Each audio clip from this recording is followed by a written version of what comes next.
I was effectively having the side of my face held on by a medical professional and my dad. I'd lost so much blood that I went to cardiac arrest for nearly 3 minutes. One thing I do remember is when your parent is told that they need to leave because it looks like you're going to die. I remember that to a level where I could play in Europe.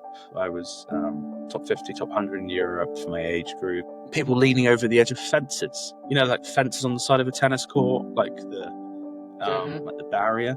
And I used to have kids lean over. I used to have adults, parents How old lean are you over. at this stage?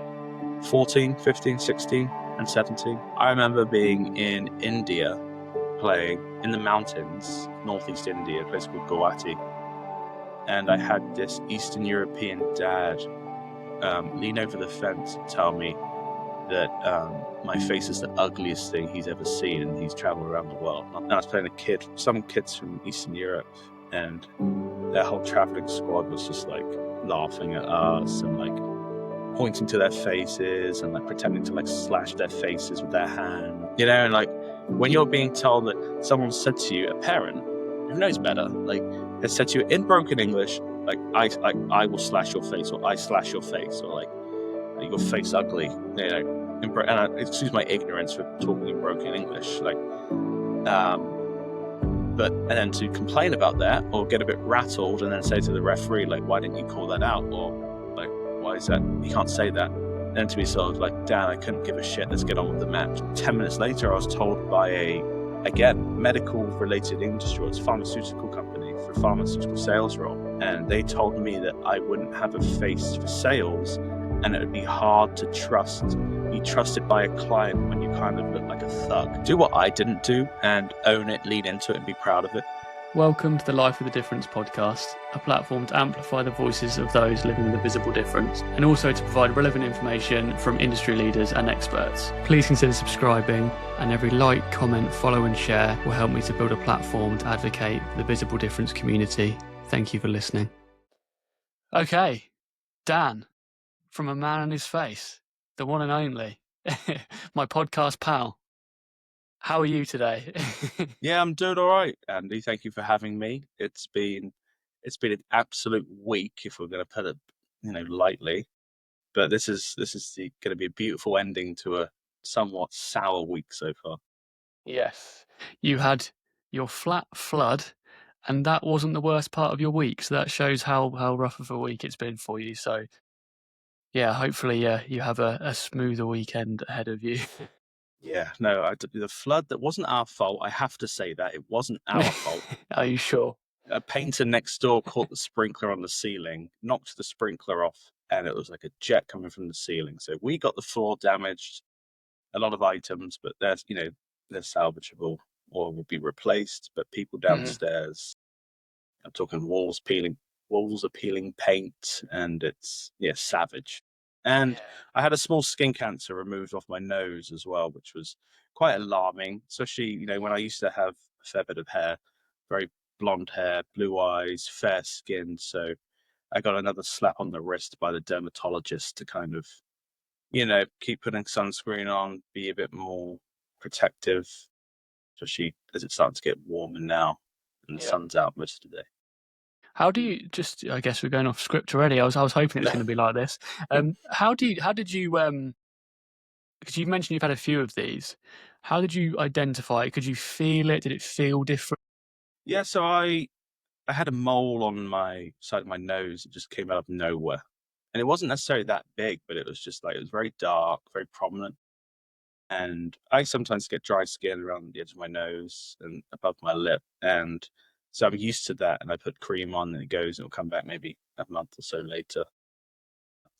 Yeah, this was out of the ordinary. It's been warmer here lately, been outside playing tennis, doing a few more longer walks.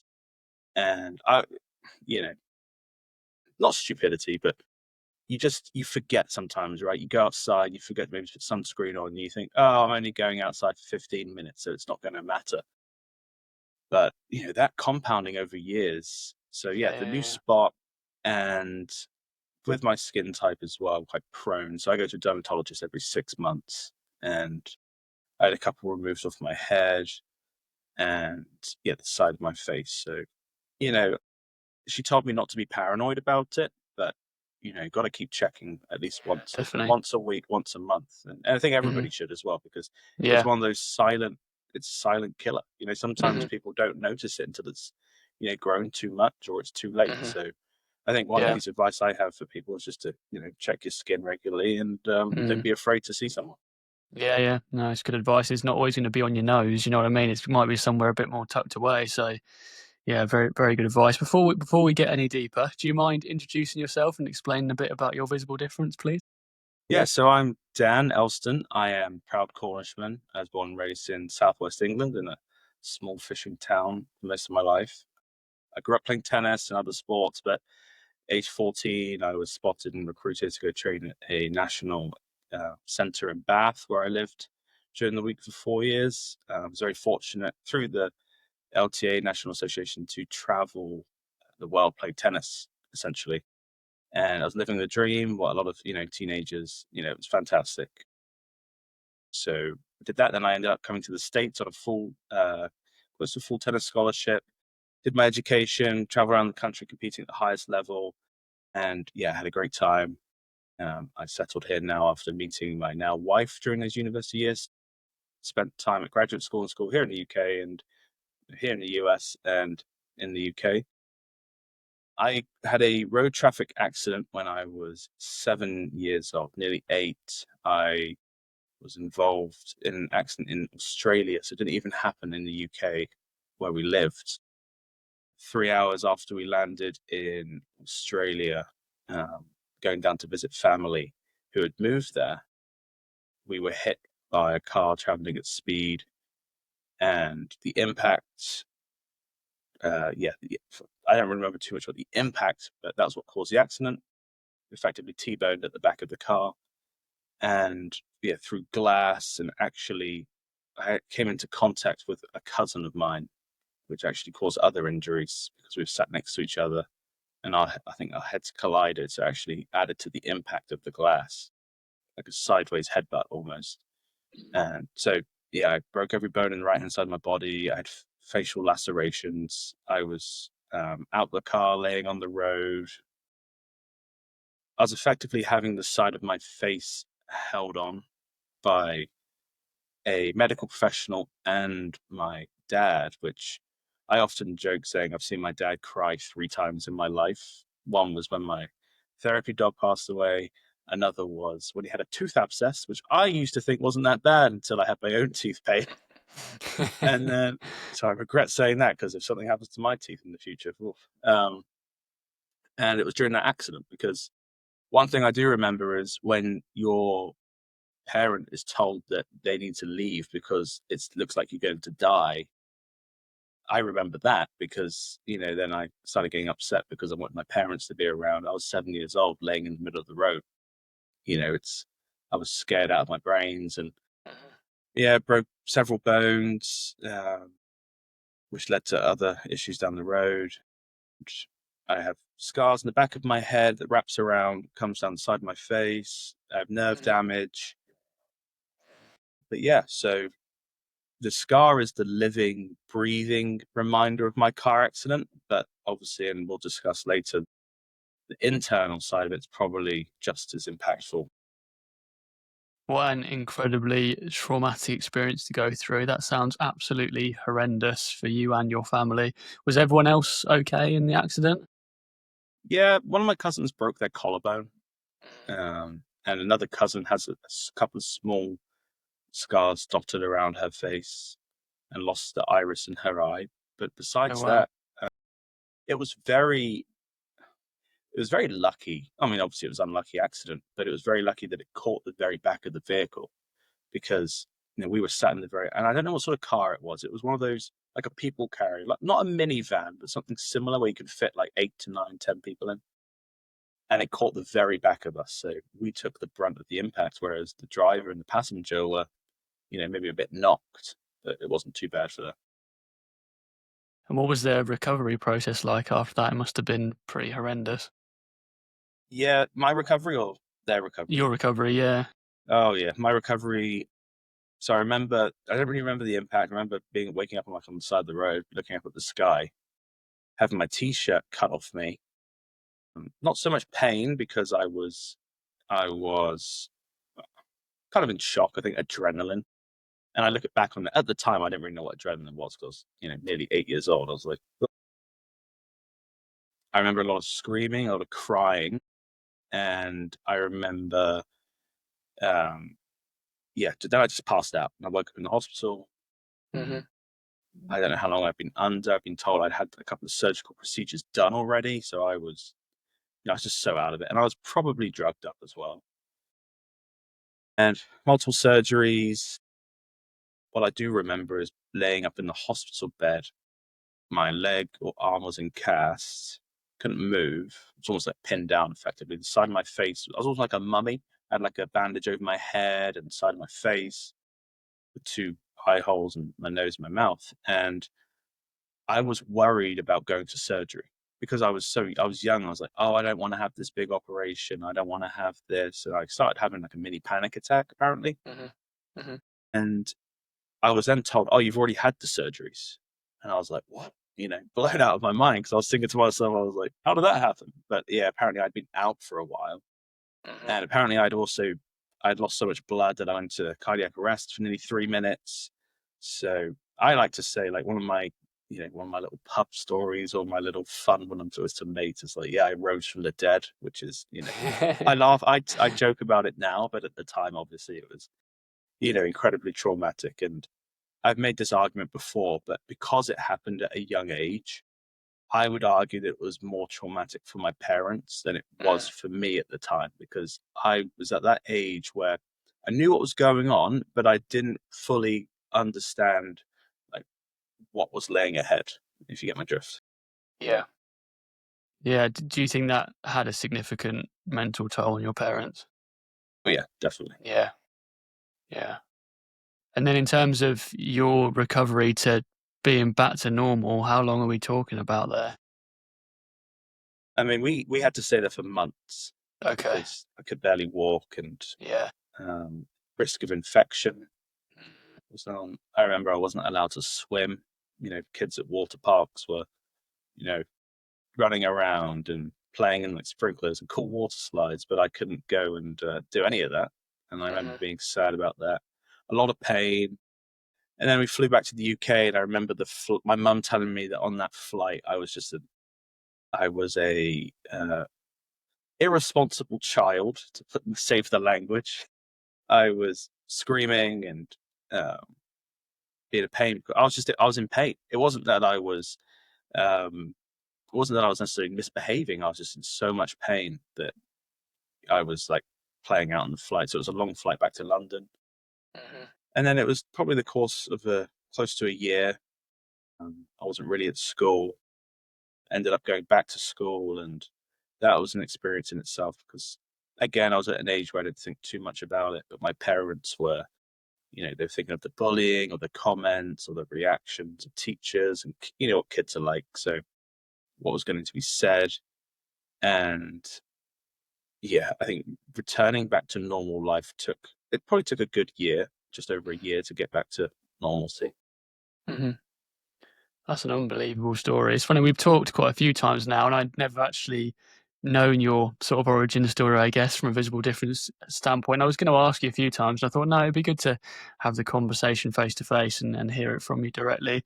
But that is crazy. That's one of the more dramatic ones for sure. Do you think you had any sort of PTSD from that incident? Obviously, we'll talk later about the psychological impacts of the facial difference, but do you think you had any PTSD from the instance itself? Yeah, I'm a terrible passenger in the car still. Mm-hmm. Like even when my parents are driving, or even when my wife's driving, and I know she gets a bit pissed because I'm like, oh, a bit closer. Over, Understandable. I struggle with overtaking trucks and lorries. Mm-hmm. I struggle when people speed. I'm not a conservative driver, as in I don't drive super slow, but I will never go more than I'm not dobbing myself in here, but I would never go more than 3 miles an hour over the speed limit on a highway because I have experienced what it's like to be in an awful road traffic accident. There's a lot of kids and adults who drive very recklessly. You know, they might drink and drive, or they do drugs and drive, or they like to speed because they think it's fun. But until you've been in a impactful incident yourself, you take these things and safety for granted. The PTSD was definitely linked to driving, travel. As it was an acquired facial difference, I never, and it happened at a young age, had that, that instance of living life before and after. So people knew me as a kid before the accident, and people knew me as a kid after the accident. Not necessarily kids themselves, but my parents' friends and family members. And especially within the friendship community at the school, it's often, I was kind of looked at as that's just really unfortunate. That's really sad. Instead of being, oh wow, like he's still alive and that's great. Like we're so happy. Like, yeah, they might have been happy internally, but the connotation of a comment and how it's, interpreted is massive when it's such a huge instance like that, like a little negative you felt twist. sort of pity and condescending Yes. pity, I guess. Okay. Yes. Instead of being like, wow, like we're so happy you're back and that you've recovered and let's have a good year. It was, oh, like that's really sucks and oh, it looks dreadful and I just hope he's okay for the year. So the positivity was fantastic, but my parents sometimes had to deal with negative comments, which, and the human brain, right? You remember the negative comments way more than a single positive one. Yeah. Did you find, was school immediately more challenging in terms of bullying and cruel comments? Did they come kind of straight away? Straight away. I don't remember, if I'm gonna be honest, I don't remember straight away when I was like 7, 8, 9 years old. I remember a lot of people staring at me and being like the focal point of attention. And anybody who knows me is I do not like the center of attention. I will sit in the corner with a drink, or not when I was at school, obviously, but sit in the corner with a drink and be quiet and have my small circle of friends, sit around a fire or just have a chat. So standing up at the time and having people stare at you and point at you, that was kind of traumatic. But I started noticing it as I got more of a teenager, that it started getting used more in a vulgar way as I got into teenage years and early adulthood, rather than the kids. The kids would ask questions when I was 11 or 12, and the parents sometimes would say things, but yeah, the negative talk and the negative comments really started when, I guess, in the UK, year 7, year 8, and in the US when I was like seventh or eighth grade. Yeah. Yeah, it does seem to often go that way. Yeah, when I was in primary school, I didn't even think about it for a second, and the idea of being confident just wasn't a thing because I just was to my core. And then, yeah, as you say, that year 7 mark, when often that's you're changing school and going to the big school, and that's when things can certainly take a turn. That seems to be the case quite a lot. I think something I wanted to discuss with you, that we just talked about off camera before, is that visible difference is a spectrum, as is so many conditions. We were talking about how, so with my condition, my atopic dermatitis, it goes up and down. And when it is down, I feel very much part of the visible difference community. But when it is good, which at the moment is relatively quite a lot of the time because I'm on a cocktail of methotrexate and lebrikizumab and all sorts of stuff, obviously my skin is fairly clear. And you were saying something similar in that you sometimes felt some some sort of insecurity in the idea that I guess you're not visibly different enough. But then we mentioned that even at our level, if that's the right way to say it, the impacts are profound. The challenges, the cruel remarks, the stigmatization. And you had a few examples, talking about sort of job fairs and stuff like that, which just shows clear cut, black and white, discrimination and stigmatisation. So do you mind talking a bit about that and some of the ways in which you feel you may have been treated poorly? Yeah, so I think a common phrase that a lot of people hear, right, is comparison is a thief of joy. But then especially it is when you starting to compare trauma and challenges. And just because you're going through, you got the atopic dermatitis and I have my facial scarring, someone has a hemangioma or birthmark, port wine stain or growth. It's like everybody has their own individual challenges. If you lined up 100 people on a row and you said, oh, what's your hardest problem? What's going on in your life? And you all threw in your hats or what's going on in your life, a lot of people would be very quick to pull those back, right? They're like, oh, I didn't know they were struggling with this, or, oh, maybe a loss of a sibling, a parent, a child, your spouse, or you might have been diagnosed with an illness, or you have a visible difference. And, so I think everybody has their own place and is in their own race. But I used to think, and I mean, I just thinking about it makes me kind of sad.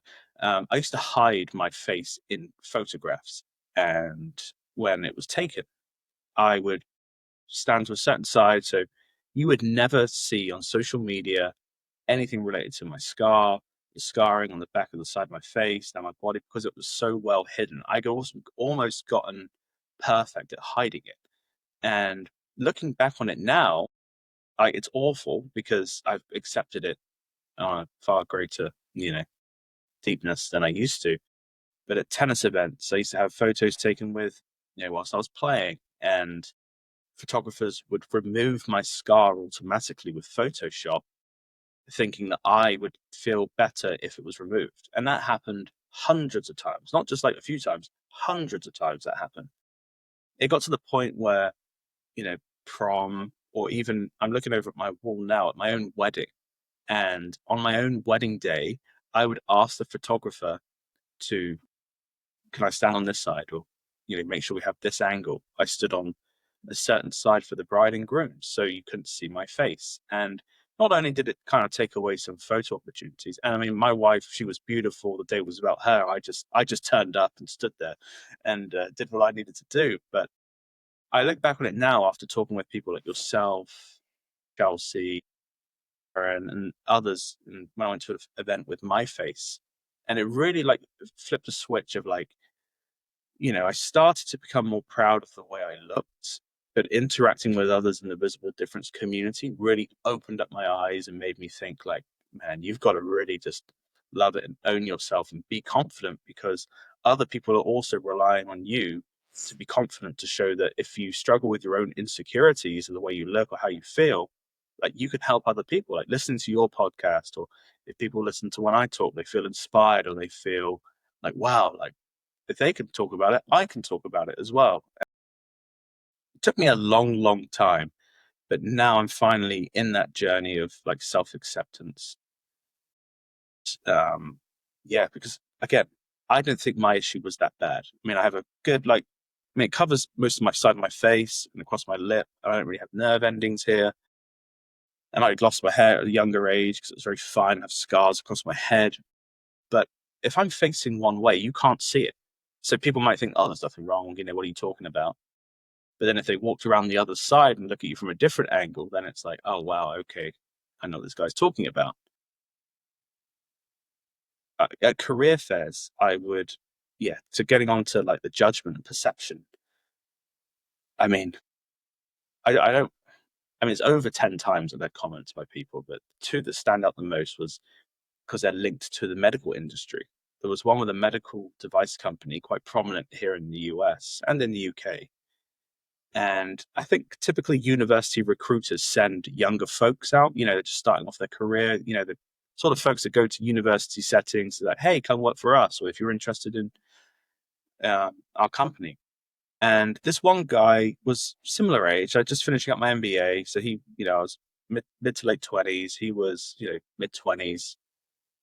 And he thought, because I was, I like to go to the gym, lift and exercise in good shape. And he thinks, and so was he. It was like quite a broy, like first showing. It was like, oh, like, hey man, how's it going?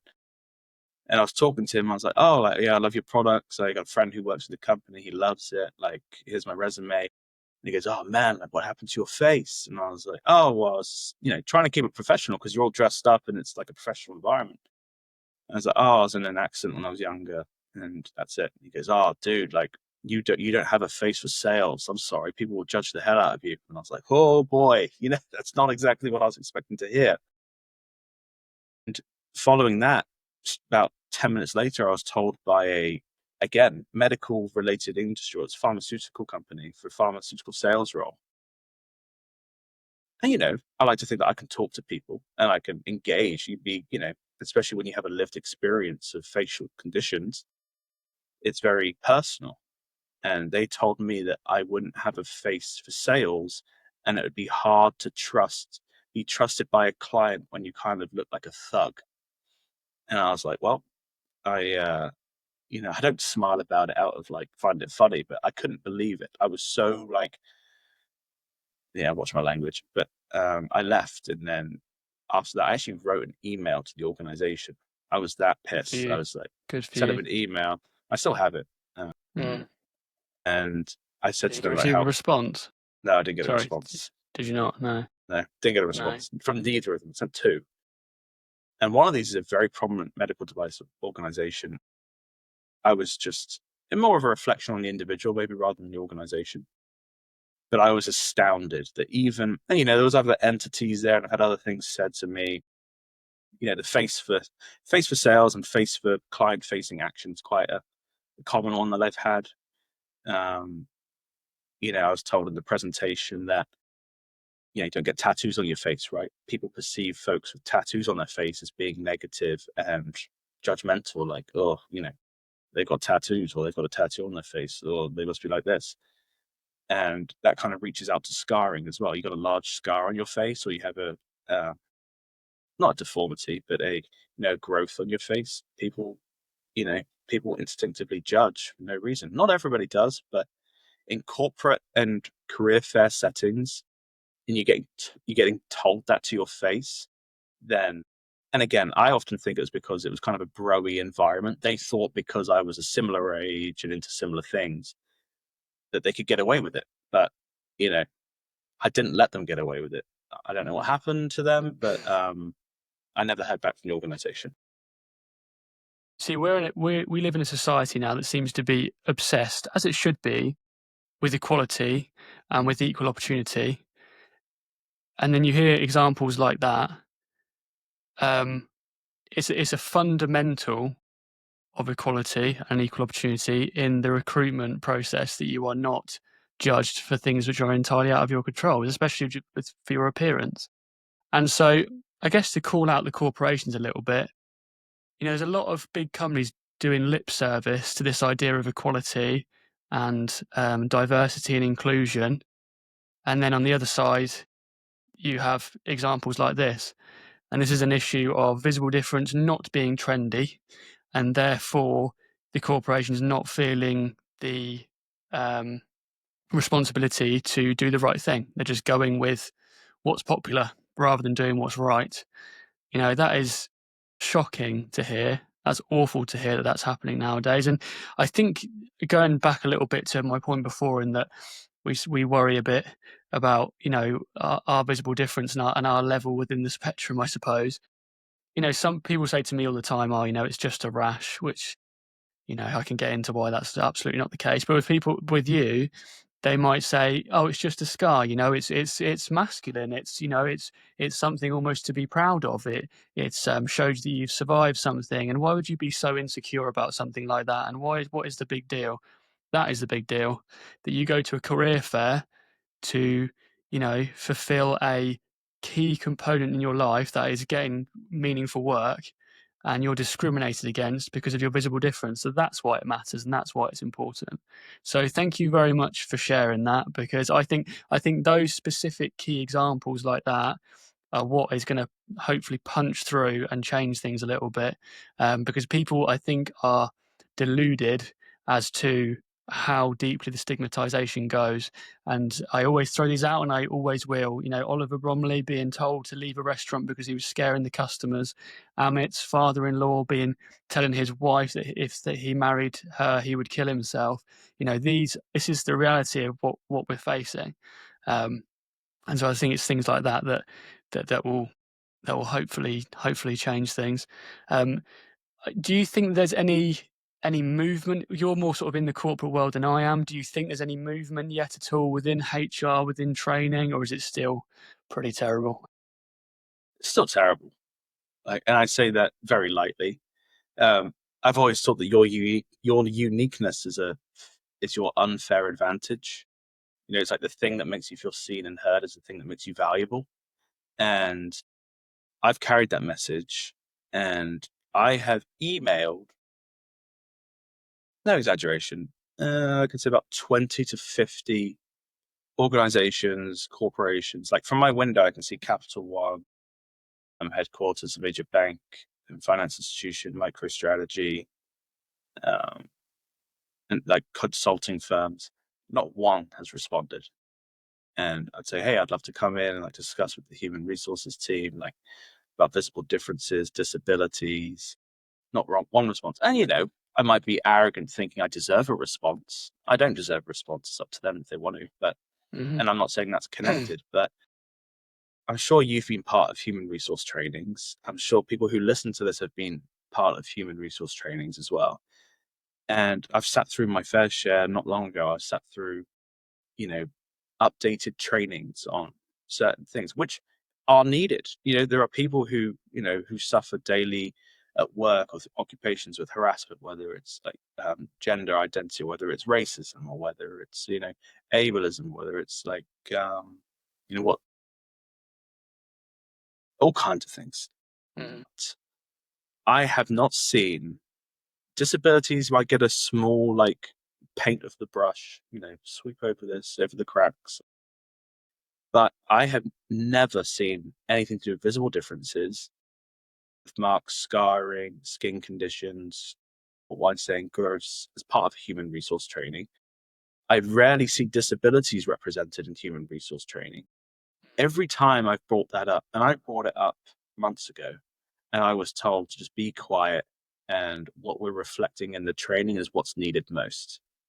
And I've been in and out of healthcare and corporate entities for a little over 10 years. And when I was at graduate school working at organizations as a student or a helper, and even then there was nothing. And every day I was like, okay, I have this large scar on my face. There are people that don't have as big as scars, or people that have way bigger issues. I call them issues just because of my lack of grammar at the time, than me. And yet I see nothing. So I'm like, okay, I'm either forgotten about, not me personally, but the visible difference community as a whole, or disabilities aren't taken as seriously, or people don't care. So it was like, which of the little triangle do I pick, or do I associate with said organization? And I won't name them, but the company that I was working for recently, within the last 5 years, I brought it up, and I said to them like, oh, it'd be cool to see training around visible difference. I have a large scar on my face, I get called a thug or stared at, and I may not react to certain comments how others would. Some people are more insecure, some people don't care. I think if I always say to my friends, if my scarring had happened to me when I was slightly older, I think I would be in a different place mentally and of self-acceptance compared to it happening when I was 7. Because even though it was an acquired facial difference, in my opinion, I've kind of lived with it my whole life because that's all I've known. And every training or every instance, I'm just, not that I've been told we don't care, but it's that look of yeah, that's not a problem. It's just a rash. It's just a scar. Yeah. It'll go away. Just put some makeup on. You talk about men's mental health, which, I'm a huge advocate for men's mental health, especially with, visible differences and disabilities. And I mean, mental health advocate in general, women, men, children, it's so important. And again, it just goes under the radar because people think like, oh, get over it, you'll be fine. And so yeah, I spoke with human resources, and to be told that, oh, it doesn't really matter right now, that's not an issue. And then to be told that it's not an issue, yet you live your daily life experiencing comments, or you Mm-hmm. experience staring, or you experience, I think, like you mentioned, Oliver's story. Like, imagine him telling his story to someone and then being told, don't worry, Oliver, it's not an issue. Mm-hmm. And it's like on the inside, that's like incredibly painful. But what can you do at the time? You can't just like punch them or slap them, or, obviously that's assault. You can't do that. But you can't, to articulate how you feel in an instant moment when someone's just insulted you or blindsided you with a comment is incredibly hard to do, let alone in a personal setting or a corporate environment. In a professional manner, when someone insults you, to be able to hold yourself back and then articulate how you feel is almost Mm-hmm. impossible. Mm-hmm. So that's why I sent emails afterwards, because I was like, there's no way you just said that. And there's no way that you think that. And it Mm-hmm. takes a second to comprehend. Yeah. But then you can't retaliate because out of worrying of how are they going to, even though they've insulted, it's almost like a narcissistic approach, right? Even though someone may have insulted you, you can't retaliate because then they'll say, oh, you're out of line for thinking that, rather than Yeah. dealing Yeah. with the root cause. I hope we get to the stage where it's seen as socially unacceptable as the other things we've mentioned, racism, ableism, etc. Because you would be well within your rights to be incensed and quite furious if, for example, you were a black guy and you're told in an interview you don't have the face for sales because of the way you look. That sounds ridiculous to any like normal person now, and I hope that it gets to the stage where it's like that for us, and I think it will get there. And you know what, to use this as a bit of a call to action, if there is anyone working with any corporations or anyone that can help, if you really do care about equality and equity and equal opportunity, put your money where your mouth is, be progressive before the trend starts rather than just hopping on the trend, because we have a group here, a marginalised group, who are being discriminated against and stigmatised openly, and we need your help. So please step up and let's make some change. Yeah, as you can tell, makes my blood boil a little bit. Yeah, But I mean, people won't always treat you as you are. They'll treat you as they see you, Mm-hmm. So again, they'll treat you like the wrapping paper, right? It's like, you get a gift and you see the wrapping paper and you're like, oh, what's this going to be? This looks good. This doesn't look too good. And you have to unravel it to get the true experience. Mm-hmm. It's the same with people. Like, if you just, one of my best friends is black, and he works in diversity, equity, and inclusion in a healthcare system in Philadelphia. And I say to him every day, like, because we play tennis and we play tennis together, and I'll talk to him and I'll go, like, oh, do you cover disabilities, or do you cover like, physical differences? He goes, no, we don't. And I'm just like, why? Like, why not? Like, and he's like quite high up in this department, and he goes, we don't really have a calling for that. We don't really see it, or we don't really experience it on a daily basis. And I was so like, do we you have to be a society where the only way change happens is someone has to scream and shout? Can we not just exactly, do the right thing because it's the right thing? Do we have to exactly, stamp our feet and demand? Can't you just do the right thing because it's the right thing? Yeah. Sorry exactly. to And he, interrupt. no, and he had his. I mean, he grew up playing tennis, and he had his fair share of awful comments and treatment. And now he Mm-hmm. works in that industry, and he's Mm-hmm. making change and progressing towards a better society for everybody. But when I sit down, we had like pizza a couple of weeks ago, and I sit down with him, and he came down to DC, and I was like, so, how's work, blah blah, blah, how's this and that. And then I started talking to him about it, and he's like, yeah, we just, not that they don't care, but it's almost, it doesn't matter, like, oh, like everybody looks different, Mm-hmm. so when you say just a rash, or you have a large scar or growth on your face, like, everybody looks different, which to a certain extent, yes, everybody does look different. And what is normal? Like, define normal. Is normal, Mm-hmm. I was speaking to Aaron James, and he says, like, what is the definition of normal? Like, am I normal? Are you normal? Is so and so normal? Like, who defined what normal looking is? Which I thought was quite powerful and thoughtful, because you think of a man or a woman, a lot of people will think of like, oh, a certain height and a certain build and a certain structure. And or a certain color or a certain like size, and that just goes under the radar. So yeah, until the visible difference community it seems like shouting and screaming, then maybe they'll get noticed, but that shouldn't be the case. Like, we should be included, and our story should be heard, told, and experiences how we feel, especially with the mental component. It should be shared in every organization, part every training, and every refresher course that they do. It should be normal to have folks with scarring, dermatitis, growths, port wine stains, disabilities in every single corporate or educational training system there is. Like, period. And That's it. we're not asking for special treatment. We're just asking for equality. We don't want to get jobs because of the way we look. We just want the equal opportunity, which is just a absolute fundamental of our society. And I don't even understand why that needs to be pushed so hard, to be honest with you. Just to change the subject slightly, you've mentioned your tennis career, which I've really wanted to talk to you about. Do you mind going into a bit of detail about that? And also, do you feel that your visible difference negatively impacted your tennis career?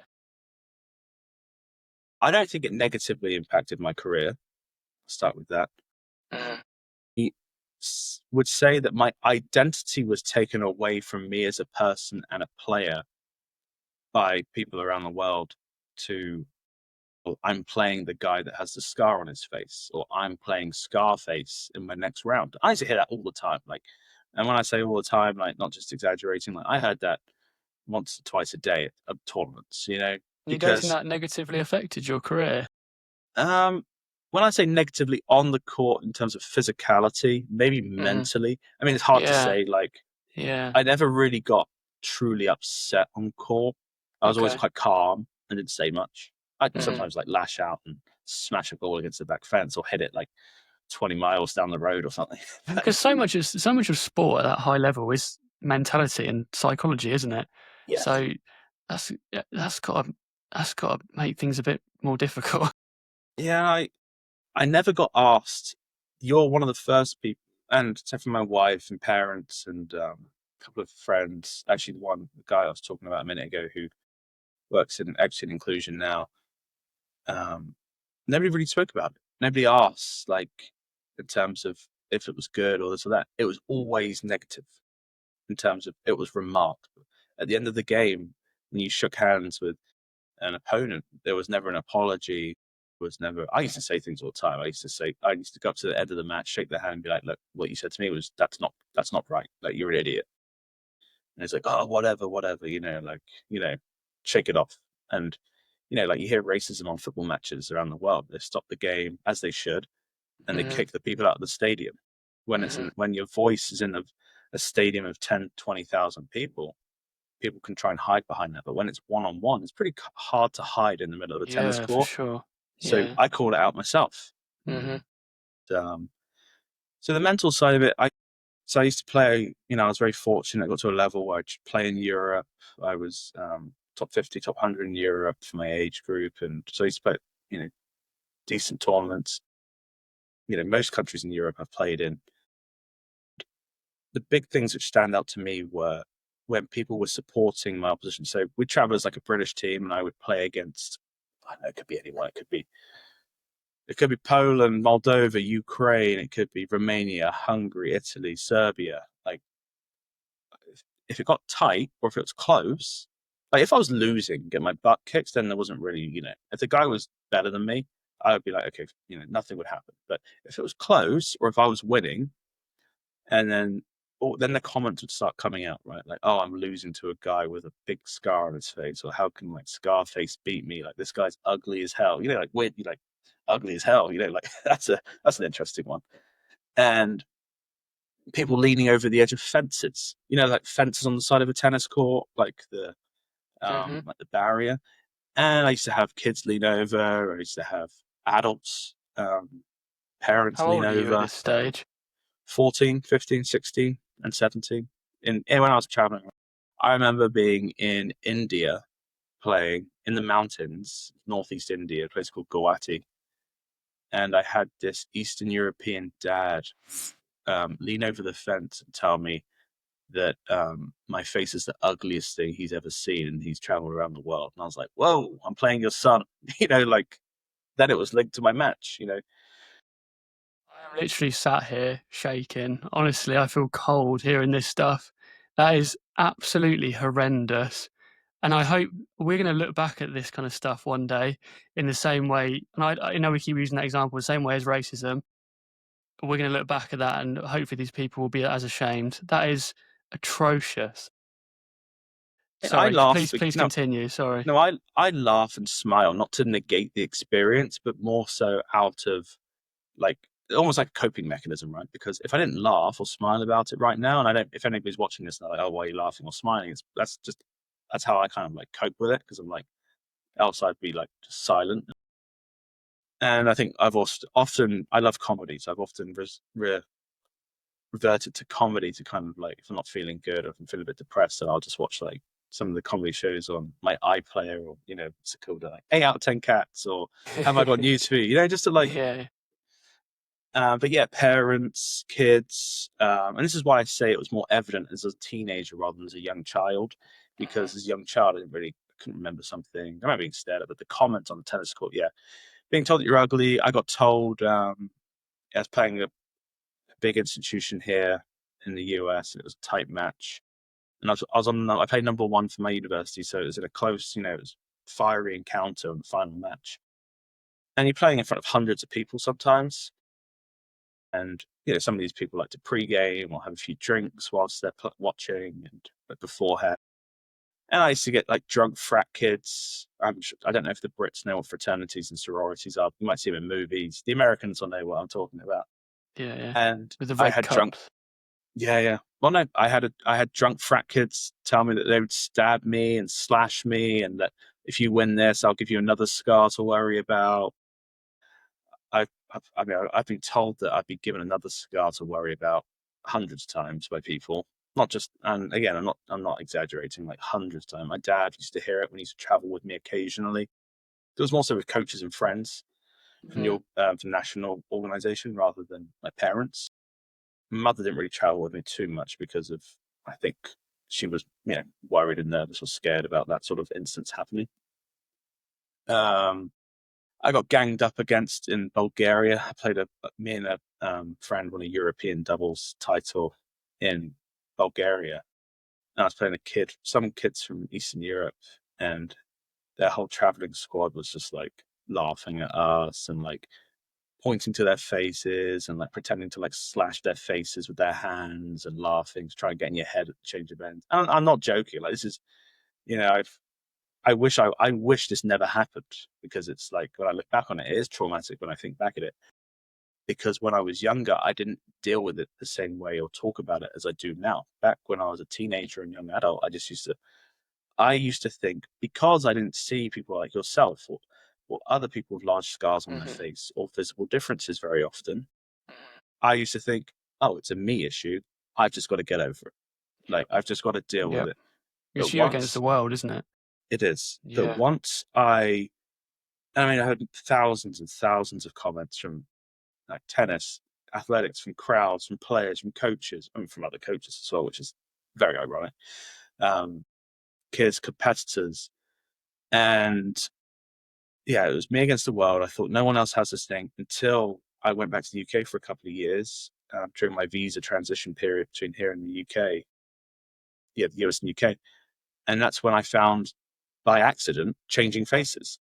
And I found them by accident. Like, I was just on Facebook, or I was miserable because I just left the US. My fiance was here. I had to come back to the UK, back to southwest, southern Cornwall. And I was like, reverse culture shock again for a couple of years. And yeah, I was just sat there, and I was like, oh, and I saw Changing Faces, and I started reading stories of people. And I was like, wow, like, oh, their story. And then I think I read everybody's story on that website. And I was like, I showed my parents, they'd never heard of it. And so I started liking things, and then I think they reached out to me because I was just spamming them. I was like liking or commenting on everything. And I may have messaged them. I was like, oh, I have a large scar on my face. Like, if you're interested, like, I'd love to write one day. And then, yes, it was Changing Faces And now in the US, like My Face and Smile Train and a couple of others, it wasn't until, I don't know how to describe it. It was like a invisible blanket or a heavy cloak or something was like taken off, heavy weight was taken off my shoulders.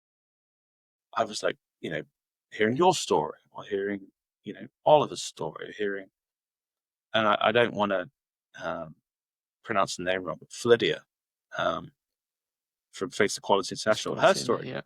Mm-hmm. And I was like, wow, like and this might sound, people listening to this might be like, oh wow, this guy hasn't been online since like 2008 or something, 2009. But like, I wasn't big on social media. And it's a bit of an exaggeration to say it changed my life, but like, I was like, why didn't this exist? Not why. Mm-hmm. Why didn't I notice this years ago? Why didn't I even think of this?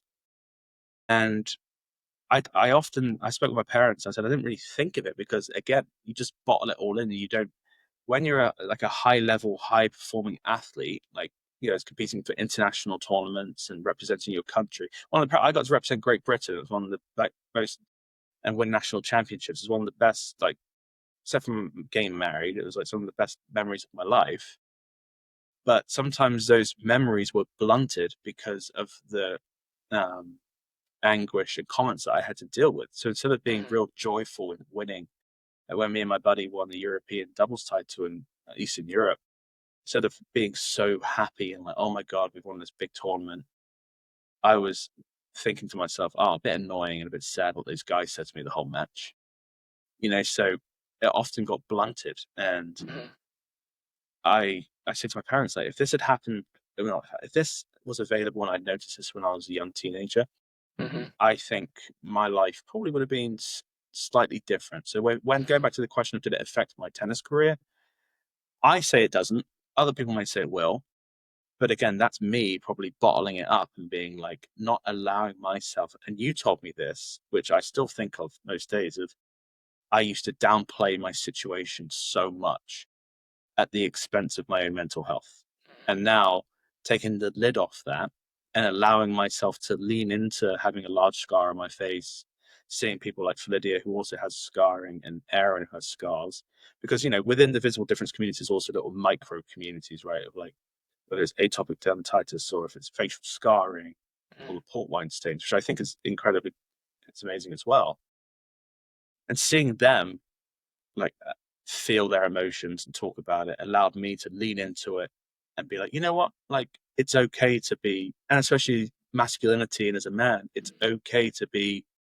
It's okay to think about this. It's okay to feel not sad for yourself, but feel like, man, like, I've been through a real hard time, and it's okay to talk about it. And with you and talking with others it was like a pressure cooker. Once I started, I got really upset the first couple of times I spoke about it. But now I'm not, you still feel it, but I'm not like, I was in tears the first time I was talking about it. Yeah. I thought I was weird for feeling like that at an older age instead of thinking about it when I was younger. It gives you the confidence that they're wrong and you're right. When it's you against the world, you just start to doubt yourself. When you find that tribe and you realise, no, actually that is wrong the way they're acting, and I am entitled to be incensed by that. I think that's an incredibly powerful story, and I wonder if you could do something within professional tennis, and because I think your story is so powerful. To go back one more time to the comparisons, and I hope this community gives us the grace to compare. I remember watching a film recently about Jackie Robins, a baseball player. I didn't know anything about baseball, but he was the first black guy in baseball.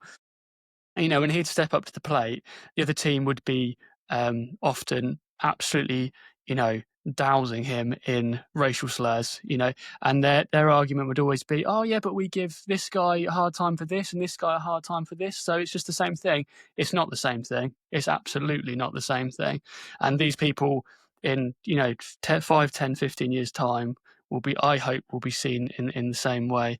That's really powerful. And And I think people can relate to so much of that in the way that you downplay and you block it out and you try not to make it a big deal. And then one day, I think that the pressure cooker kind of bursts, as you said, with all the emotion.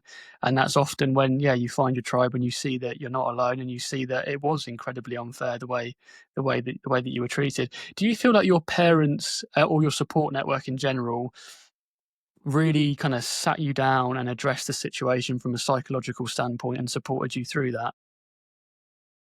My parents were amazing Mhm. because they had to, for six, until like, people say they remember things from childhood, right? And I often hear that if you don't remember too many things from childhood, it could be from a traumatic experience, which, now makes me think, okay, I don't remember that much from before the age of 12. So it makes sense. Parents were amazing because they probably heard a lot more than I did, especially as a child, because they're hearing these comments and it's being told to their child. If you have a kid and someone's giving your kid abuse or saying like, "Oh man, like this or that, and this Honestly, and that," I don't know how your dad didn't jump over that fence and frankly kick that guy's head in. That must have taken an yeah. incredible amount of restraint to have a fully grown adult, verbally abusing you like that. That must have taken so much restraint. Well, my dad traveled with me probably like 15-20% of the time. Other time Mm. it was coaches or if there's a few of us playing, they'd be spread around. And people like to take opportunistic moments to say things, right? Like in football, you see if they're in a corner, if someone's been tackled and they're on the ground. And for me, it was often that change of ends. And the referees didn't do anything because there was a lot of bias as well to home nation hosts, right? So if you're playing in Croatia and there's a Croatian referee and you're playing against a Croatian kid, it's like, are they going to believe this British guy? Or are they going to believe the Croatian kid and his parents and the referee, which is stood by the side of the court? Is there So an overarching body? yeah, you got the ITF, the ATP. Okay. Again, it's they say no discrimination and like racism, and the Mhm. women's and men's ATP and WTA tours is run as different separate businesses. Mhm. And but again, I wasn't really involved in any like training, but the referee, I would complain to referees all the time. And bearing in mind, this is back in between 2007 2011. So we haven't progressed probably as a society as far as we have now in terms of many instances. But I don't know. Can I swear on this podcast, or is that? Mate, go for it. I was literally told like, we don't give a shit how you feel. Like literally, Mhm. like I got told that hundreds of times. Like Dan, like I couldn't give a shit. Like just get on with it, And like when you're being told that someone said to you, a parent who knows better, like has said to you in broken English, like I will slash your face, or I slash your face, or like your face ugly, excuse my ignorance for talking in broken English. And then to complain about that or get a bit rattled and then say to the referee, like, why didn't you call that out? Or like, why is that? You can't say that. Then to be sort of like, Dan, I couldn't give a shit. Let's get on with the match. And you're like, once you get told that once or twice, 3 times, 5 times, 10 times, 50 Mhm. times, Mhm. you start to be like, instead of complaining about it or saying anything, you just be like, you think to yourself, all right, I've just been verbally insulted. No point in me saying anything. Just get over it. And you're a And when, kid. Do you know what I mean? You're a yep, kid. The adult keeps telling you. It takes a very, I don't think anyone's got that kind of strength when you're a kid, when the adults keep telling you a certain thing, you go kind of, okay, I guess that's how it is. I think you've got some work to do there, mate. I think you must have some good contacts in tennis, and then that could then branch off to sport in general. Your story there is so powerful. I think yeah. you could do some good work there. I've been trying, like, thanks to you and other folks in the space in terms of advocacy work, like, again, going back to comparison, like, I thought, and it's a mental issue. I probably do need to talk to more people about it. But when you're in the act of downplaying it and mitigating it for so long, which I did, and I acknowledge that now. And like, actually, thanks to you, when we had our first chat, like about downplaying it, really thought about it, and it made me upset because I started to realize, like, I have downplayed it. Like, I have this thing, which I have a large scar on my face, which most people don't have.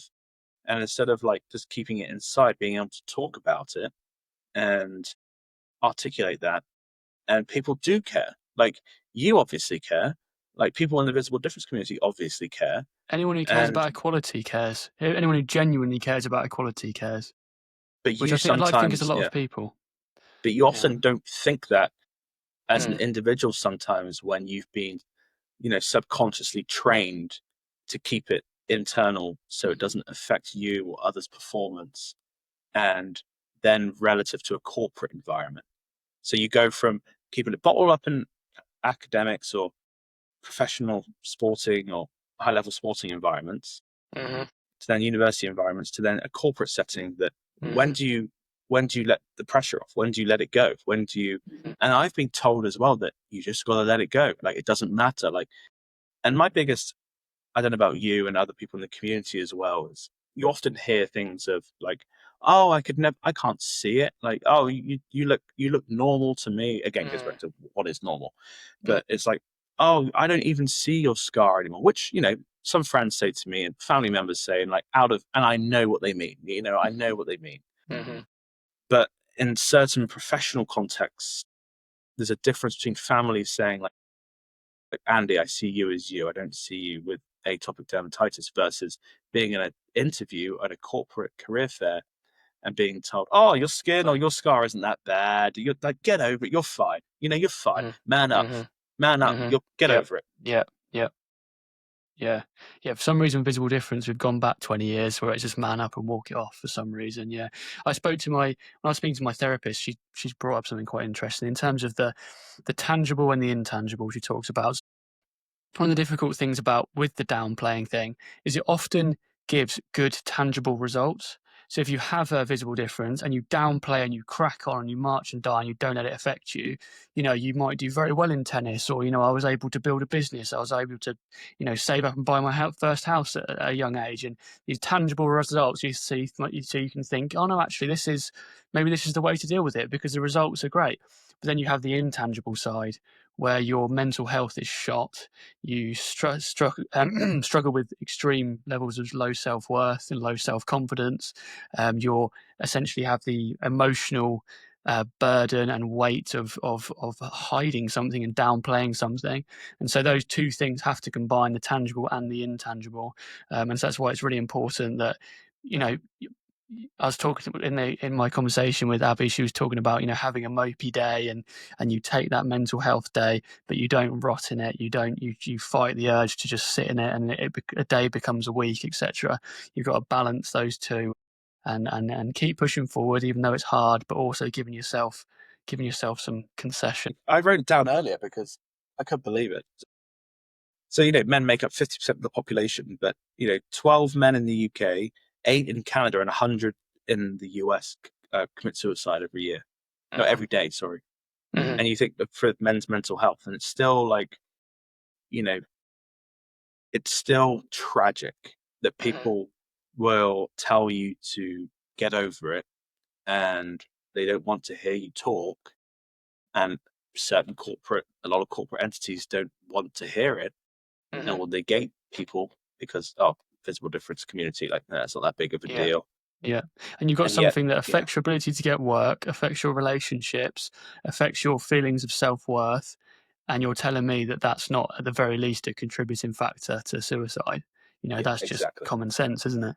Exactly. And imagine that you get told that, you have large scar or birthmark or skin condition, you get told by your employer that don't give a shit. Yeah. Yeah. Like, then what are you going to do? How do you feel, right? Yeah. And that's, Yeah. and that's if, I know we haven't spoken about dating or relationships, but like, you know, if you're dating and you're looking, for a significant other and you're navigating that as well, like, it doesn't, sometimes the comments do not help. Yeah, 100%. Have you noticed any differences in the way Americans treat you compared to the Brits in relation to visible difference? Obviously, I'm going to generalize because, 360 million folks here Yeah, very versus generally, very 60. generally. And I grew up in rural southwest Cornwall on the beach in a fishing village. So everybody knows everybody. The US does tend to sugarcoat things in terms of, comments. It might say like, And I'm not going to do the accent, even though me and my wife, I talk in an American accent to my wife just to annoy her. She's like, "Can you stop talking like that?" And but America, not obviously generalizing, they'll say like, "Oh, I think you look great, but like, but oh, your scar, like I saw that, like and it could be a curious question. It's not always met in haste, whereas or oh, like I happened to notice your face, like what happened? Oh, well, this happened. Some of my American friends, when I first met them, I used to tell them all kinds of wacky stories, and they're like, "Whoa, man!" Like so, like enthusiastic about it, and like, "Oh, okay," like, upbeat. But when I'm in the UK, and obviously I don't want to be insulting the whole of the UK, I am British, but That's sometimes, patriotic. You have to do yeah, that. you have to. Being cynical is part of being British. Well, exactly, you said it. Like when I'm in the UK, sometimes things are reflected more in a negative connotation. Like I don't know about tall poppy syndrome. But like here in the US, I'll have friends be like, "Yeah, man, like, well, like I've like 3 real close friends, 3 or 4 close friends, and more acquaintances outside of that." But it's like, "Yeah, talk about it. Like that's so cool. That's so fun. Like do it." Like whereas when I'm in the UK, down the pub with a couple of like the Brits that I've just met up with after I'm back for it once or twice a year, they're like oh, like oh, why would you do that? Or why would that's oh, do you not? Why don't you just keep it on the down low? Just don't say anything. Just like it's. Yeah. But in terms of comments, it's a lot more like, "Oh, mate, what happened to you?" Or like, "Oh, you've been through something." Like things like that. Which the Brits I think get to the point straight away, and then you go. Whereas the Americans would be like, they'll sugarcoat it in a nice tone, but and then say the things. But everybody. There's nice people and there's horrific people everywhere in the world, and I've met people in countries which are like red listed by the US government and the UK government. And I've met people in those countries far nicer than people that live 5 miles down the road from me, So it's just, go Are you figure. a spy? Because you're in DC, aren't you? Sounds like you might be a spy. Do you work in like a pentagon-shaped building by any chance? I live about 2 miles from the CIA, so I hope they're listening. Nice easy commute for you. Yeah, nice. Yeah, I Okay. hope they're listening. Yeah. I've got people Yeah. entering your house in about 5 minutes. Just Yeah, I tell you what, if I could ban one sentence, it would be "What's happened to your face?" or "What's happened to you?" What an incredibly stupid and emotionally unintelligent thing to say to somebody. And the way you say it, it's always from like a stranger. "What's happened to you?" In what world is that a reasonable thing to say? That's, to me, that shows the emotional intelligence of a toddler. Frankly, you move. You learn and you move past that. So yeah, I hear what you're saying about the Brits and the Americans. In terms of the healthcare, we're very lucky over here to have a national health service, and there is excellent parts of it, and I'm very grateful to be here. But there are absolutely downsides. I had a thing the other week where I was in London for another appointment, and I needed a letter from my local GP. And they hadn't sent it over as they should have done, as always, and so you have to chase. And I phoned them up and said, "Yeah, can I have this letter, please?" And they said, "Oh, yeah, no worries, we'll print it out for you and we'll give it to you." And I said, "I'm in London. Do you mind emailing it to me, please? Like we're in 2025." I obviously didn't say that last bit. And it's always this attitude of, "Oh, we don't normally do that. Oh, I'll see what I can do. I'll try and swing things to send me an email," and that's all. It's that sort of very much behind the times in some ways very slow. A lot of stuff still on paper rather than, iPads or whatever. So that's one significant downside. Yeah, what have you noticed as differences? the UK feels slower but more humane, whereas the US has speed and access if you can afford it. So I live very cautiously on the edge here between NHS and private healthcare here in the US, because I think in the UK people hear the US people hear the NHS and they're like, depending on what side, America is a very polarized country, like especially right now, like it is, because 2-party system, it's pick your team and die on that hill, and instead of actually thinking about rational issues and actually people, sometimes people here are seen as objects rather than like human beings, which is just baffles me. Yeah, it's But almost like if there's an issue, before they don't decide, they just, what does my party think? This, okay, well I think that then.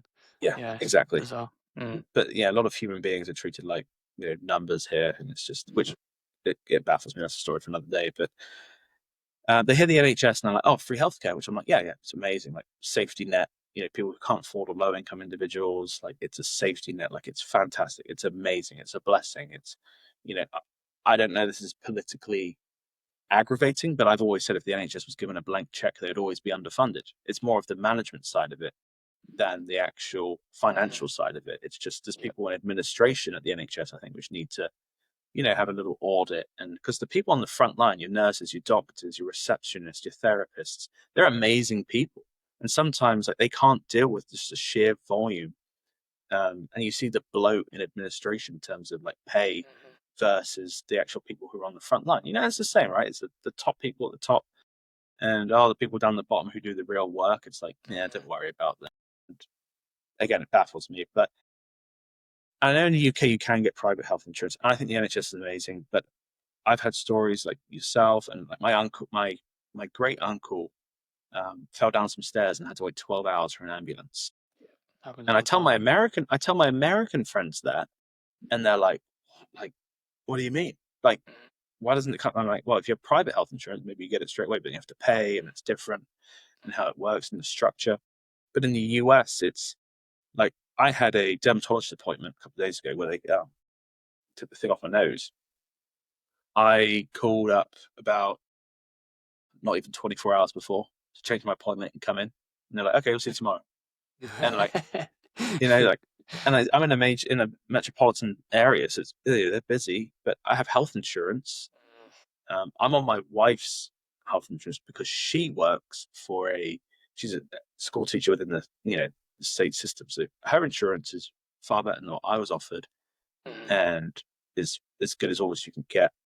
So you pay like a $30-40 copay, which it's like, oh, you have to pay that, but then you're in instantly. And you have deductibles that you meet. Health insurance in the US works a lot like pet insurance in the UK. I think that's what I talked to my mother about, where you meet your deductible and then it's all covered. Yeah, sounds right. Yeah. And but again, it's what I dislike about America is often healthcare until you're 65, or if you're on Medicaid, which is if you have below a certain income,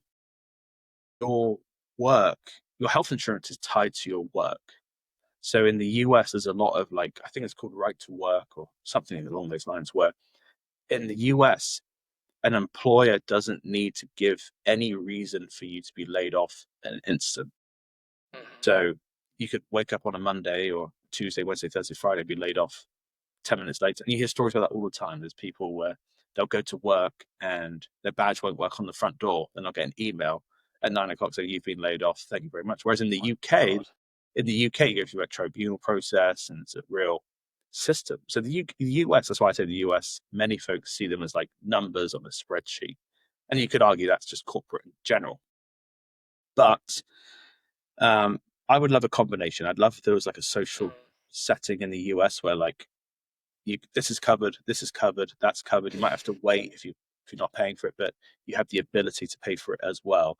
And I think in the UK, they should, have the NHS sort out the administration, but then be like, if you want, a certain service or, surgery, for example, like if you have a heart attack and you need surgery, get it right away. But some people might have chest pain and you can't get an appointment for 6 months, and then you have an incident in the meantime. So it's a tough one, but I would just go back to, I feel like the UK is extremes. Yeah, the UK is way more humane than the US is. But if you can afford it and you have money in the UK, which more and more people not an turning issue. to private, and a lot of times they have to.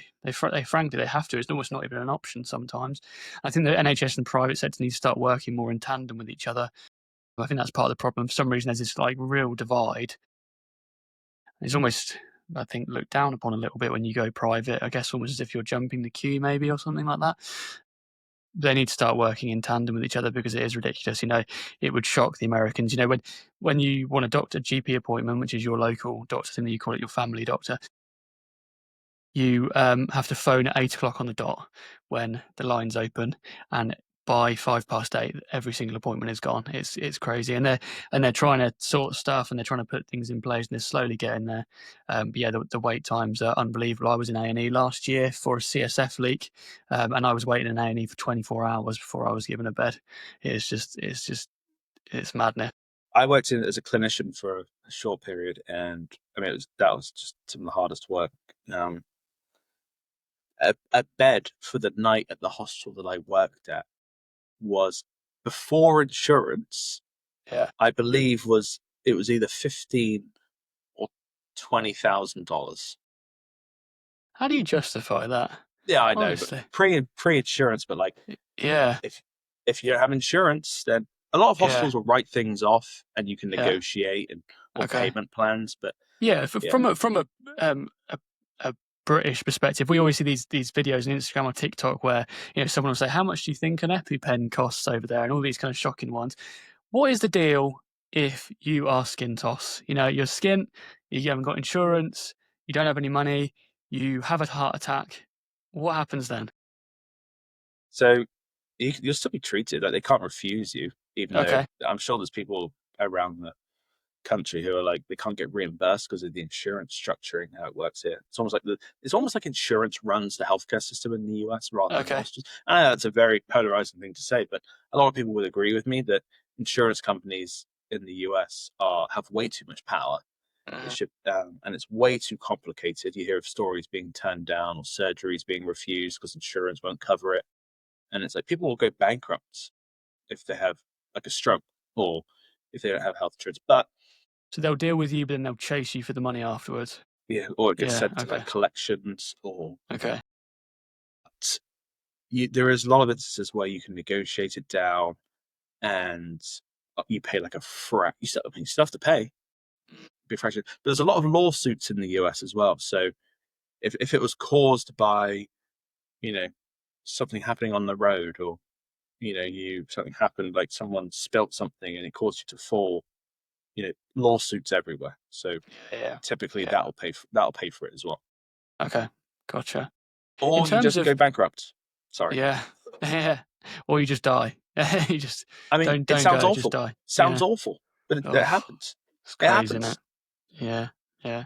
In terms of if anyone's in your position, and that they've moved over from another country to the US, or maybe they're just kind of new to this in general, what are some resources that are available for people with visible differences? I know you have. Is it My Face over there? Yeah. Yeah, my face is amazing. Hmm. It's like the American version of Changing Faces. Yeah, they're outstanding. It's just a diverse community. I went to one of their events up in New York, and again, that was, like I mentioned earlier, another weight lifted off the shoulders in terms of Nice. interacting with them. There's Smile Train, which is focused on cleft lip and Awesome. cleft Yeah, tongue. I know someone who works with them, Stacey. Yeah, yeah, There's awesome. I think it's Operation Smile is also a big one here. It's actually based in Virginia as well, down in Virginia Beach. Yep. I reached out to them as well because I've been trying to pivot careers as well, trying to like move into something more meaningful than just like more like strategy and corporate environments and tech world, trying to move into something like that. And I emailed them, but obviously I didn't get a response. I'm not saying I deserve a response, but it's just nice to know that someone in the community is reaching out. To them, my face is the big one though, and yeah, they do amazing work. They do seminars, they publish education materials. Rena, who I had on Yeah. the other She was great. day, her and a couple others, Dina, host the Wonder Project, where they go into schools and discuss with children. Hmm. And I think ultimately that's where a lot of it starts, right? Educating kids and teenagers on. Yeah, definitely. They've focused on race, gender, gender identity, and now, which is great, but now I think visible differences and disabilities need to be like pushed up a lot as well, because like you mentioned, we need to be ahead of the curve instead of reacting in God knows how many years' time. And I think once that wave starts moving, it will be easier to keep it going. We just got to get it off the ground. Yeah, definitely. I'm going to rattle for a few more questions because I'm conscious of how much sort of time I've taken up with yours. What is some practical advice for people living with a scar? If you have any. Do what I didn't do and own it, lean into it, and be proud of it. I think redefining what normal looks like, again, you mentioned earlier, I wrote down this thing again. I listen to podcasts and read books. I don't watch TV. I think a lot. Maybe my mum will throw out a Classy. thing from BBC iPlayer, like, you should watch this on BBC iPlayer, and I'm like, okay. But it's support. Support isn't fixing someone; it's standing beside them while they rebuild, and embracing that you look different, acknowledging that, and then lean into it and seek like community as well through changing faces. My face. I used to believe there was nobody like me. I look different. I got a big scar on my face. Nobody else has one. Like, it is what it is. But seeing the community, seeing other people, seeing other conditions, learning their stories, learning about them as people made me realize, like, you're not alone, and I need to embrace this and be another advocate in what is an outstanding community. So own it, be proud of it. I couldn't agree more. I used to be exactly the same. I was kind of march or die, downplay. I would almost reject people from the visible difference community, internally, if I'm honest, because, I knew that that was me, but I didn't want to accept that was me. And so I wouldn't, I didn't want anything to do with it. Stepping forward and meeting the community has been incredible for me, and same for Dan. So I would say go to one meeting, go to one group, go to one organization, and see how you find it. And I would be very surprised if you didn't get quite a lot out of it, for sure. Do you have any advice for carers of people living with a visible difference? So maybe even something that you wish from the position you are now, something you wish your parents had known for when you were younger. Showing humility towards people. People come from all sorts of backgrounds, socioeconomic, different countries, races, religions, ethnicities, beliefs, support structures. Some people grow up without parents, some people grow up with one parent, some people grow up with two parents if they've been adopted or the same gender, or people grow up with your typical traditional household. You got to learn the person and learn where they come from, learn what they experience, and how they live their life, and show humility towards them as a person before moving forwards with how you talk to them and how you treat them. Because how I respond to talk, or how I grew up, might be completely different to how someone in rural Asia, Africa, or South America grows and what they experience. Or my parents, some people are blessed with their parents, some people aren't blessed with their parents. Some people grow up in abusive households and are told that you say anything, we're going to have issues. Or some people are brought up in environments which don't match their core internal beliefs. So showing humility and just practicing that every single day is so important, because, Andy, you might respond to a comment one way and I might be told the same exact thing and I respond to it in a different way because you grew up a certain way, I grew up a different way. But instead of just painting everybody with the same brush and information, learn from them and then move forwards. Yep. Awesome. Yeah, thank you for that. What are you hopeful for in the future? I am hopeful for the visible difference community. Oh, I was going to say infiltrate, but that sounds awful. Infiltrate, like break in. The visible difference community breaking into everyday conversation. Could be corporate, healthcare, charities, everyday life. People with visible difference, whether it's large scarring, whether it's atopic dermatitis, whether it's people with chronic eczema, or people that have birthmarks, like having people represented at the highest level consistently. And I Paige here with Sephora, and I know Adam with the movie that he's been doing amazing things with. Like, people seeing that on a more regular basis and a more, not deeming it like quote unquote more normal. Because still, like, even people within the community, which I love and I think it's amazing, people are still like, oh, that's amazing, like so and so's on that, like that's, and it's so, and that's amazing, and that's how it should be. But hopefully for the future, it becomes so normal that seeing your face, my face, Lydia's face, Adam, Paige, Chelsea, Rena, corporate speaking events, on posters, on advertisements, in movies, on TV shows, like where we don't even flinch. Where we're like, oh, like so, and not portrayed in the villain sense. Because I know with scarring, we're often, I know Changing Faces does like not your villain, especially around Halloween, and that's you see comments with Halloween all the time as well. But where you're portrayed as a thug or criminal, but hopefully for the future where it is quote unquote normal, and you can sit there watching TV on a Friday night and being like, oh look, there's Adam, or like, oh look, that's that's Andy, or that's Freddie on TV, and nothing's thought of it. Yeah, as you say, real representation is where it's no longer a big deal anymore. It's just the standard. Yeah, definitely. Yep, absolutely. Where can people find you? Me and Dan are on a very similar path. We both have a podcast, and it has been so helpful having someone to bounce ideas off and to, share advice and info. And Dan very kindly had me on his podcast recently. So yeah, where can people find you? So you can find me at a man and his face on Instagram and on YouTube, or you can find me at the local coffee shop, just sat there in the corner, like doing work. But yeah, no, this is a new journey for both Andy and I, and it's been something which has been on my mind for a long time. But learning from you, like you mentioned, bouncing ideas and learning from others in the community as well, to not hold back and be proud and be another voice in the community has given me more sense of purpose than anything else has so far in my life. And like, I've won international events, I've represented my country, but being able to talk with other people about my scarring and my battles and my journey has been arguably the most fulfilling, most purposeful thing that I've done. And couldn't agree more. And I hope, the road continues for many years, and you're doing amazing work and others are doing amazing work. And I think the visible difference community has a lot to be proud of. And I hope that's reflected, and I know it will be reflected moving forward.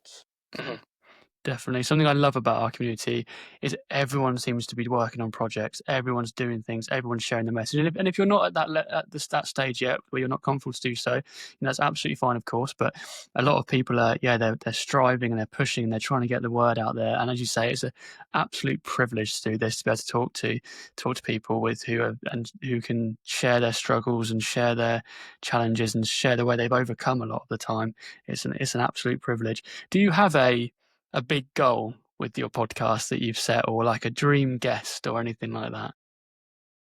Dream guests. I have a few dream guests for a few different reasons. I think one would be it would have been like the Queen, but now like actually Prince William, because I know he's done advocacy projects about mental health, and he is in what is deemed such, and it is arguably a very privileged position. And he can acknowledge that, and other people can acknowledge that. But to hear his mental health struggles, even within that, some people might not relate to it because they're like, "Oh, you're a future king, you have all this money and this and that."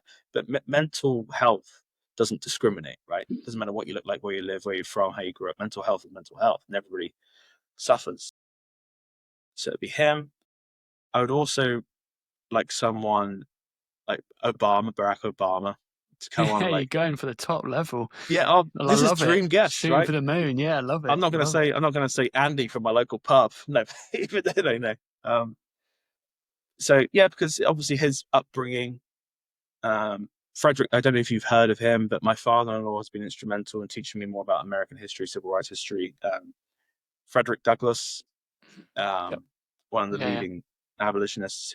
How he fought for what was right and fought for his community and fought for and started the movement of, like, I'm going to make a difference and fight for this. So talking to him about how did you mentally switch and accept that, for over 100 years or more than that, like, and you went through that and you've just decided to flip the switch, mentally accept it. Well, not necessarily accept it, but be like, you know what? I'm going to be the advocate and start this and stand up for what's right, and just talk to them about like why, there was she recently died, a famous Supreme Court Justice, Ruth Bader Ginsburg. Yeah.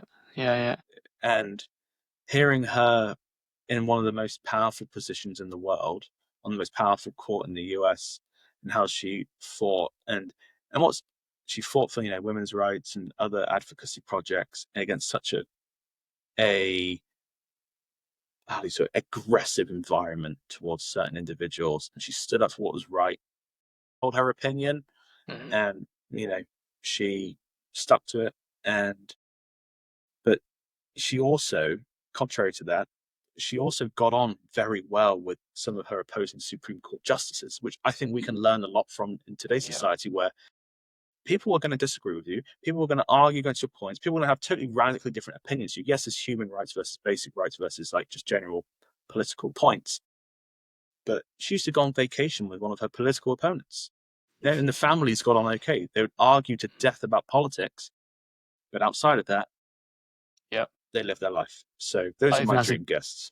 Yeah, awesome choices. I think that that's a good lesson for us in the visible difference community, is that we have a path ahead where we're going to need to start demanding what we need and start shouting loudly. But that doesn't mean to lose respect and to conduct yourself properly, and to, we don't want to be in the habit of sort of trying to cancel people and stuff like that. We want to educate, we want to change things. So that's a really good lesson. It's been lovely to meet you and to sort of work with you as a person, and thank you so much for this chat today. You have such an interesting story, and it's an absolute pleasure that we are both on a similar path and that we can both sort of help each other in that respect. No, thank you, Andy. And I'll just leave as well that confidence is earned in private and then seen in public. So you've worked through it and you're doing amazing things. So thank you for having me on as well.